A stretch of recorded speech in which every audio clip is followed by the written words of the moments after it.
Hi, it's Dean O'Brien here from O'Brien Real Estate, and we're doing our People Behind Property podcast. Today I've got a good friend of mine, Ewan Morton from Sydney, who's the founder of Morton Real Estate, which is a great brand up there. But I've been very lucky to know Ewan now for a long period of time. Yeah. And I can't thank you enough for coming down. You're down seeing your daughters down here in Melbourne. So taking your time, I should say, to come in and say hello to our team here. But more importantly, being part of our podcast. So thanks for that. Pleasure. Ewan, just a little bit of a brief on how you got into real estate. We were just talking a little bit before we got online here, how you sort of fell into real estate. I reckon it's really interesting how you got into real estate and some of your team members and certainly some of your family or whatever, because you did start with your dad. So I'm interested to hear that story. So my dad was in real estate already. He was a real estate salesperson. I'd been working for IBM selling computers. And what actually moved me into it, I was selling computers and the system was rigged, where just because you sold, like you'd sell, I remember the first year I sold $1 million worth of computers and I thought that was pretty good. And I made X dollars. And then they said the next year, well, to make the same money, you've got to sell $2 million worth of computers. And if you do better than that, then you'll get your bonus. And I actually got to 95% of that $2 million. And basically, I didn't cut the mustard. Like that's like loser land in IBM. So I was like, that is suck. That sucks. Like I thought I've doubled that. I mean, I was only, his little bit of a tiny wincy bit of IBM, but I was like, that sucked. So that actually is what attracted me to looking at real estate, where I was like, well, for the effort that I put in, I'll get what I get back. Now, saying all of that and then how things actually packed out was completely different. But that was part of my thinking was I do it. And also my dad was in it and I thought that we could start a family business together. And I am sort of family orientated, I suppose, in terms of I thought that was better than a corporate value set. So coming out of IBM, I learned a lot there. And I'm very grateful to that time. But I was like, I'm not committing my life to that. I'd rather commit it to a family endeavour, which is how we started Morton Real Estate. And as you said, you started with your dad. Yeah. Obviously, what suburb was that? Well, we were in a suburb called Waverton, which is on the lower north shore of Sydney, where we started. But we had a partnership with somebody and that turned to crap. So sometimes I say I started in 1996, sometimes I started in 1998, like depending on how I'm feeling. That's an often thing. Just before you tell us about that, this industry does tend to do that, doesn't it, to people? It can upset partnerships at times too. 100%. Well, what I learned from that is if you're going to be in partnership, there's a few important things. And one of them is that everyone has to get paid for the job that they do. When people go into, we'll all go in together and we'll share the profit. It's like, no, you get paid for the job that you do and then you get a dividend out of the returns for owning the business and taking that risk. So you've got to keep that separate. And then the third thing is that things change a lot, like people change. So you've got to be able to have those conversations about what you want and what different people want. And if you can do that, I think you can navigate it. So that was 96. Now 96. You started again in 98. Yes. And that was with your dad? Still dad, yeah. Yep. So there was 3 of us and then there was 2 of us and that was me and dad. Fantastic. So I believe I was having a look at 8 offices deep now. 8 offices, yeah. So, and just the time frame, so 98 to today, 2006, 8 offices. Yeah. 2026, I should say, 8 offices. How much has it changed for you? Oh, so much. So across those 8 offices, I suppose we have like 90 odd people. We manage 3,500 properties under management and we would sell across all of that 500 odd transactions a year. So yeah, a lot. And the way so much has changed. Technology, the approach, society. I always think real estate's a reflection of societal values. So how society is doing things is generally how we do business. And so it's much better, I think, now to be a real estate agent because consumers want a transparent, honest person. So they're giving us permission to be honest, transparent people. So I think it's a great thing. Whereas back in those days, that wasn't there at all. It's amazing you say that because obviously Sydney's going through, or I shouldn't say Sydney, but New South Wales going through a real big issue with compliance at the moment for the underquoting situations, etc. We've had that in Melbourne for quite a while. And I get a lot of people complaining about it and I'm thinking, why? Why do we need to complain about it? If we are transparent, don't we have a better customer experience? 100%. And it annoys me. I said sometimes I get that we can be over-governed at times, and I get people make a mistake, and we should be publicly bullied around this side of it. But if this industry was in this at the start of it, where we were completely transparent, open, and the consumer had all the information, what kind of industry what would be the perception of a real estate agent with that in place? 100%. But also you've got to remember, like I remember in the beginning when I was going out there and I did the prospecting, the door and all that. And I'm in a listing and someone's looking at me and they're going, Ewan, can you please tell me the truth? Yep. And I'm like, okay, because I'm an honest person. Yep. And I've been doing it for a while and I was like, do I want to tell you the truth? Because if I do, I'm not going to get this listing. And they said, come on, Ewan, we want the truth. You're a nice guy. Oh, okay. Your house is worth $1 million. And then you're being fed with, oh, really? Right? Now, this is when we were the keeper of the information. So you're trying to tell them the stuff, but then someone else comes through and says, no, it's worth 1.2. Right? And they go, and I'm getting told, Ewan, you're just not a good salesperson. You didn't believe in my property and all this sort of stuff. And I'm like, great. And then they're back to me 4 weeks later to say, oh, we sold it for $950 and it was the worst experience of my life. I really wish I went with you.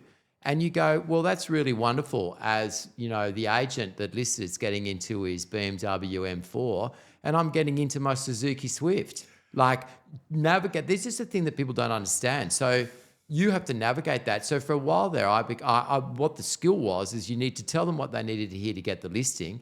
Then you needed to get it to the price where they willingly accepted that and then said thank you to you at the end. Now, that's a very complicated skill set and a lot of people couldn't do it. So I think people forget that was the nature. And now that information is so widely available, when someone says, how much is my house worth? Well, you tell me, you would have done all your research. What's it telling you? So you can have a much better conversation and you can focus on how we're going to sell your house for more money or what we're going to do to help you get more, as opposed to that tension that sits around it. And that's what made it awkward for everybody. So that's been a big change.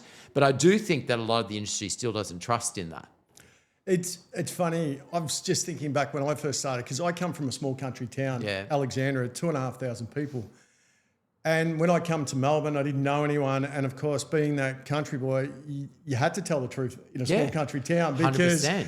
you had no other choice. Everyone else knew. And I'm coming down doing exactly the same, sitting in there going, telling the truth. And I'm going, why don't they trust me? Why do they have to tell me the truth? Yeah. It was just a reflection on when I started. I felt the same way. And I think today is better for real estate based on exactly what you said. The information, we used to be, knowledge is power, but they've got this knowledge anyway now. And it's more about how we can actually get better for you other than justifying price anymore. Completely. We can help you get staging in now. We can help you to do this. And it's more fun. Oh, much more fun. And I think it's definitely the era to be one. You've got a whole younger generation coming through that's values-based in how they look at things. Everyone's a digital native now, so all these things can be researched. But I think it's also the power that we have as a real estate agent is that we know how to navigate this process and we know how to stay calm under pressure in order to make sure somebody can maximize the price on their house. Now, it's always been that case, but it's all been surrounded by a whole lot of rubbish up until now, really. So, it's a good thing. We were having a chat before we got into the room and we're talking about pressure on directors at the moment. Yes. We often talk about standards and we talk about values-based and you do. I love the fact that we've got a brilliant talent of people coming through, young kids that I don't want to call them kids, but it's hard when you're a father. These are value-based people, and you want to be that guiding light for them, but then there is also this pressure that you take on as a director that a lot of people don't see. Tell me, what do you do around that situation? Is there anything that you've seeked out, or how do you help? How do you look after yourself in that space? So I think, I suppose people of our age. I was going to say, and it's our age because we seek it differently at our age. My generation, or our generation, you succeeded by suffering. Yep. So you suffer and then you succeed, and we all signed up for that. We thought, okay, that's all right, we can do that. So we suffered. The younger generation are just not up for that, right? And I think for us older people, it's a bit hard to cope with that at times. And you know what? They're right. You shouldn't have to suffer in order to be successful. But I think that puts pressure for principals, particularly, I don't know what the average age of principal, whether 45 to 55 or whatever they are. Yeah, I reckon it'd be close to. Yeah, so it is an between older 45 and generation. 55, yeah, and you've been taught to suck it up and get on with it. And you know what? We're pretty good at that. Yep. Right. So from a resilience point of view, it takes a lot to knock us out. But I do think that it has effect on your mindset, and certainly mine. Like, we've been going for 30 years as a business. I reckon I've still got my best in me. But I did have a reflection that if I'm going to keep going, what do I need to be in my own head? What do I need to be as a leader for the world that's coming? And what do I need to change? So I sort of decided that I had a few things that I needed to deal with if I was going to, be on par with these young people who seem to be able to express themselves very easily, whereas us old people are not so good at that. So I definitely look after my own mind. I also definitely look after my health. Certainly at our age too, you're starting to fall to bits, so you've got to be on top of that. I definitely make sure I've got space to take time out, and I've taken up floating. Floating. So if I, floating. Once you get past the fear that you might drown, it's actually it's dark. No one can get you. The phone's off. Yep. You can meditate. Meditation. I'm into that. Yep. So I'm complete. I wish, and to a certain extent, I wish I had some of these tools when I was younger. I think I probably could have achieved a lot more if I'd been managing all of that better. I think it's fantastic. I think the industry, as an industry too, we look after ourselves a lot better. Yeah. One of the things I'm most proud of as an industry is that we do have access to a lot of good people. Yeah, we do. We've got great corporate partners in that space. I think we met on our first one was on a realestate.com tour where they exposed us to great opportunities, great people, and we've connected ever since. It's been fantastic. But the pressure is there. We were just talking about, which I probably haven't been a great part of, but I've actually joined in. But you've been a massive advocate for the RISE in the real estate initiative. So you want to tell us a bit about how come you have been an advocate for it and your journey with RISE? Yeah. So I think that the mental side of what we do and how we manage ourselves is a very important part of the leadership that we can put out. So to be a good leader, you've got to be giving, you've got to be caring, you've got to be patient, a whole lot of stuff which actually crushes you when also you need to drive a profit, make money, pay costs, keep everybody going in the one direction. And I think as an industry, that bit about a principal's head and the pressure that they're under, I don't think that we talk enough about it. I think there are principals who could do better. Yep. There's no doubt. Like I've been to various different conferences. I went to the Urban X conference, right? Dan's going to love that I'm mentioning this because I thought, what is this about? Is Urban X a threat to somebody like our business? And what I realized when I was talking to all the people who'd gone that way is they'd just been poor examples of leadership had driven them to make those decisions. Whereas if their principals had been better leaders, then maybe Dan wouldn't have succeeded, right? Yep. So I think leadership is a big issue. People don't understand how to be it. They don't understand what it takes. Being a good leader often runs against the traits of being a good salesperson. It's being able to go, are you a leader or not a leader, and being honest about that. Building the skill set that's required to do it, and also being able to manage your mind. So we put a lot of thought around, I think we're putting more thought around property managers, more thought around salespeople and what goes on, the pressures of the job. But I definitely think there needs to be a conversation around principals and the pressure that they're carrying and how they manage that and keep it together. And RISE is in that direction. So, they're talking about stuff like neuroscience. They're talking about emotional things that we all experience but don't necessarily speak about. So that's why I'm a big advocate for RISE, because I think it's having a conversation that we need to have if we're going to improve as leaders, which will improve our industry. And I think, again, what I liked about it, when I got a chance to talk to Nick West, who's now the new chairman, I love the fact that they're focusing on prevention other than cure. Like, stages and how we can help and maintain under pressure, and then we can focus before we get to that stage. And I thought we had a fantastic EAP program here at O'Brien Real Estate, but after seeing Rise and the way that they're going to focus on it and how much they care about the industry, it was actually, and the room, as we were just talking about, the room full of talent, the room full of leaders, I thought was an absolutely fantastic thing. So we're looking forward to be part of that moving forward. Yeah, no, it's definitely a good thing, and I would encourage everybody to get behind it. It does need a contribution from a cash point of view, but I think that they've got to build leadership programs and stuff that can really help principals be better. I think will make a big difference. And also, you got to remember, we are emotional people doing a very emotional job. And we also play with that emotion in order to get the outcome. So, when we're selling property, so we're very much thinking about the emotional state of our buyer and our seller, our landlord, our tenant, and we put them on a journey in order to get them to get to the outcome that they need to do, which is to sell the house or rent the house. So we're playing with a lot of emotion, and I think what happens is sometimes that gets completely out of control when we turn that back inward on the businesses, and so that's why you have a lot of behavioural issues and all sorts of stuff. I think too, I'm glad you touched on that, because I think sometimes our agents, and I say our agents here, they forget that they're doing that. And they do not respect from that buyer who's come to you with trust to give, with a genuine offer, and they're actually not trusting you.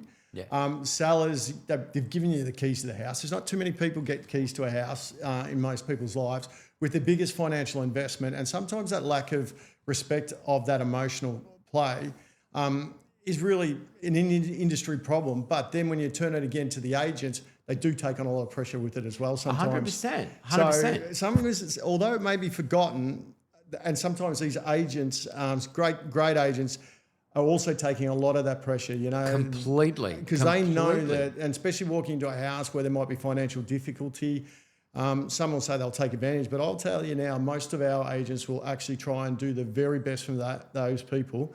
And the pressure, they take that pressure home with them at night. Do you know what? I'm glad you said that, because I've sat in millions of auctions, like a whole bit, watched my whole team, and I can tell you, they feel whatever those circumstances are. And one of the great joys of being a real estate agent is you actually do get to see those circumstances. You get people at vulnerable points where they need help, and you actually get to help them. And people don't understand that as real estate agents, that's actually what we do. So it's incredibly satisfying when you get it right. And when you walk away from a sale going, do you know what? I've done the right thing by everybody here. Everybody is happy. And I think we're seeing more of that now. And that's a really, really great thing. But to do that requires leadership of the agents. They've got to, get their own emotions under control, a whole lot of stuff. And I think it's a pressure cooker on everybody that needs to be managed better. You talk about leaders, and while we're on there, we'll keep going. I actually made a statement at the start of this year, probably not the start of the year, but I sort of vocalised a little bit more. Not every agent makes a great leader. Not every leader makes a great director, and not every director makes a great business person in this industry. Yes. But most people start out to be business owners. I'm sure you've got business partners and got great leaders, but there is a significant level between leadership, directorship, and then business owner, because this industry, as you said, the business ownership in here is changing so significantly and so fast with so much tech and so much opportunity that it's, where do we start? But do you feel the same, leaders, like from agent, leadership, director, and then even as business owner? Completely. I think that everybody likes the idea of being the leader. Yep. They like it, right? It's like the king. They love it, where they're, everyone's looking to them, there's something in that, right? And that is one of the things that comes with it.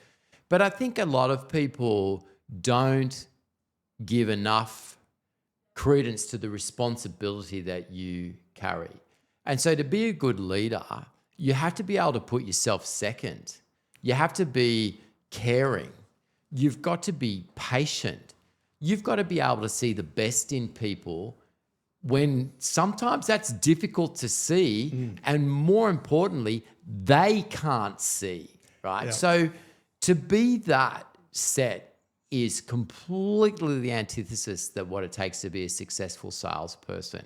And not everybody has the generosity of spirit or the confidence to be able to do that. So that's why you end up, I sometimes sit in rooms of principals and think, oh my God, you're all just a bunch of whingers, as they complain the whole time. I'm like, turn the mirror, as they have, I have many comments, they talk about the entitlement of their team. I was like, take a look at yourselves, so to be a really good leader, and I struggle with this myself, it's hard. You've got to go against, you have to be able to fight against the worst parts of human nature in order to lift other people. And I think a lot of people can't do that or don't want to do that. So I think, to come back to your question about the different levels, you've got to be able to be honest with yourself about which level you want to be at.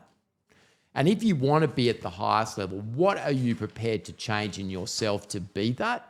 And I can tell you, when people stand up and say, I want to be a leader, well, I'll tell you, in 2 years' time, you're not going to be the person you are today, because you're going to be humiliated, smacked in the head, trying to implement change when everyone's telling you to get lost, all of that in order to do it. And I think a lot of people go, I didn't realize it was going to be this hard. So I think in organizations, the better people can have conversations about whether they really truly have the leadership ability to do it. And it is okay to not. It's okay to not. Yeah, right? It's okay not to be a leader. So if you choose to not, then what you have to do is support the poor old sucker at the front who says, I'm prepared to do this. Yeah, we actually just spoke about that. We had a fantastic director meeting before, and some people at this stage in their life can't actually play that role just through capacity of time. Yep. But then they have to champion the other people. Completely. And that actually is a leadership trait in itself.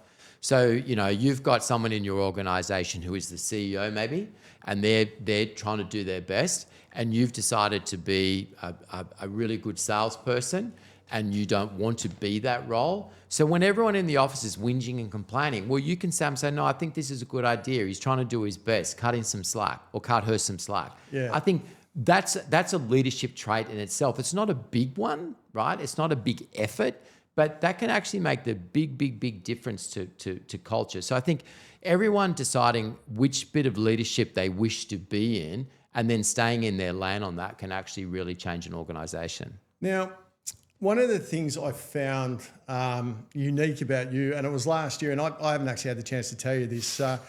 We met somewhere, you rang up, I'm coming down to Melbourne, can I drop in and see you? And I said, I'd love to, thanks very much. I said, what are you doing now? I'm coming to see you.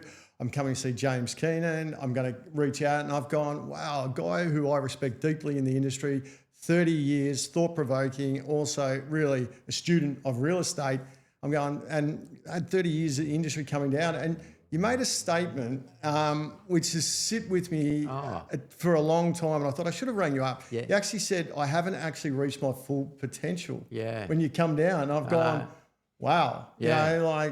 30 years, 8 offices, and you were doing a journey to come down and see, as you said, a few people, because I haven't reached my full potential. And that's actually sat with me since you said that, and I've gone, wow, what a great human being. So tell us, how did that happen, and why did that happen? Yeah, good one. So, sort of a bit of a long story. I had a few heart issues, which turned out to be all fine, right? It was all fine. But the person most surprised about it all was me. So I was sort of one of these people that was wandering along that I could have just gone over and had a heart attack, and everyone goes, what happened? No lifestyle issues, no medical history, no family history, all complete. And the one thing that I did have in it all was a stressful job. So part of me, and I've been absolutely, completely committed to Morton Real Estate and absolutely passionate about it. And I thought, have I been too committed? And actually, am I being killed by my own business? That was part of it. The second part of it was, as we're all into mental health and getting better, and by going through all of that heart stuff, I did have some consideration as to whether I might die early or not. And how did I feel about that? Yeah. And I came to some conclusions, actually, which I'll tell the listeners. The first one, it turned out that I wasn't religious at all. In fact, I had an epiphany that there is no God. So I don't want to offend anybody who's got that. That's your opinion. Yes, absolutely, 100%. 100%. Absolutely. So what is it that what then, okay, well, if there's nothing afterwards, what are you going to do then? And I thought, well, you're dead. So between now and dead, what am I going to do? And there was a bit like, you need to slow down. You need to, okay, well, I haven't really slowed down for 30 years and I'm not really a slow down sort of a person. And then I thought about Morton Real Estate and, it's amazing, 30 years, I'm very proud of that. I'm very proud of the people. But I thought, you know what? I just think I could do better. And so I had to go on my own journey about if it's not, and I'm always like this whole thing, if I am completely responsible for my life. So whatever has happened in my life, it's my fault. So if I'm feeling that Morton Real Estate isn't where it needs to be, then that's my fault. And this actually is the agony of leadership.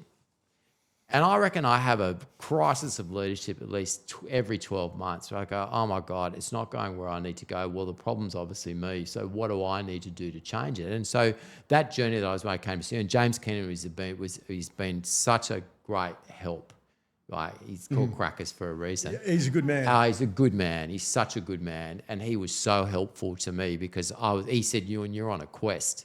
And I was on a quest. And I'm lucky, through our business, the people I've met, like you make these connections.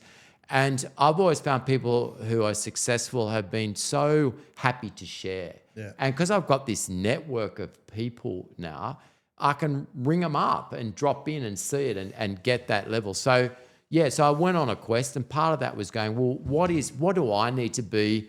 What do I want Morton Real Estate to be?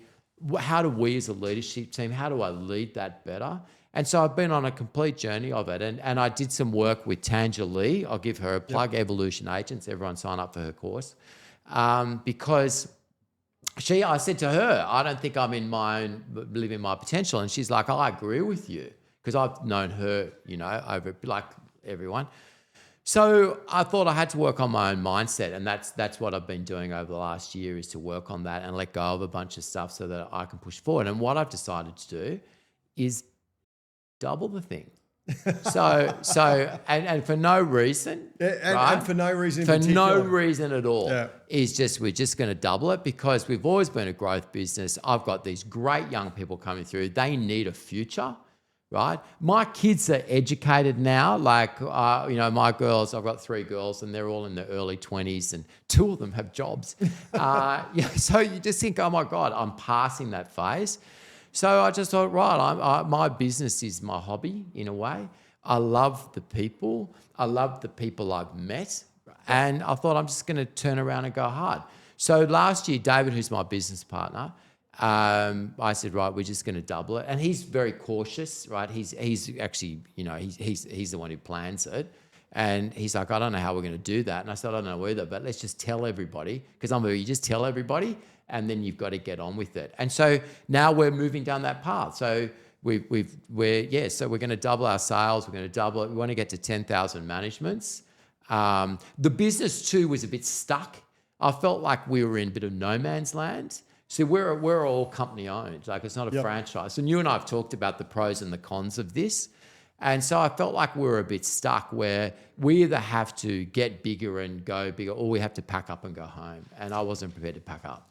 You would have loved to meet a guy by the name of Fred Harrison. He spoke at our Ignite 2 weeks ago, and he made a statement, if it is to be, it's up to me.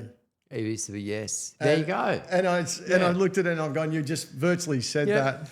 So, look, a couple of things here. We're sort of getting into finishing stage. Again, thank you. We have this fireside, rapid fire question, if you can go in. Okay, radio. One leadership habit that compounds over a decades. Empathy. One mistake principles repeat when scaling. God, a lot. One.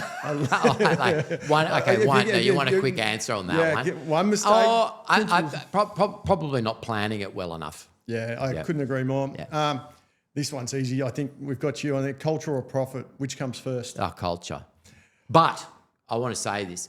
The thing is, everyone talks about culture. You have to trust in culture leading to profit. And it doesn't always come as easily as everybody thinks. So you've actually got to have great culture, but you have to keep an eye on the profit. What separates good agencies from great ones? Culture. Yeah. What advice would you give a younger Ewan Morton? Have more confidence. Wow. Okay. Yeah. And the last one for this and for all our team here at O'Brien is what is going to be the legacy that you leave behind, or what would you like them to say about you? He was all right. It was all right. You know, like part of this whole heart thing, I thought about my own funeral. And I've said this to salespeople. I like, mate, you're in real danger of being the only person at your own funeral, right? Because you're such a pain in the ass. So that's been one of my sort of lines I throw out there. And so it made me think about it. I was like, okay, well, what's my funeral going to be like? And I actually said to someone, I reckon you better be in that bloody front row, because if you're not, I'm getting out of that box. But that made me reflect, and I thought, out of all of this, I've been living my purpose in the point that I get to work with great people. I help them, they help me, and I think that's how I want it to. That's how I want it to continue. And I think the best that you get, coming back to my religious comments, is a bunch of people turn up and they go, you know what, that Dean O'Brien, he was all right. And if you get that, you've succeeded. So, Ewan, thanks very much for joining the People in the podcast. And I'm just going to leave it with you. Mate, you're a great person, and we're very proud to call you a friend here. And thank you. Very proud to call a friend of mine. Thank you very much. Pleasure.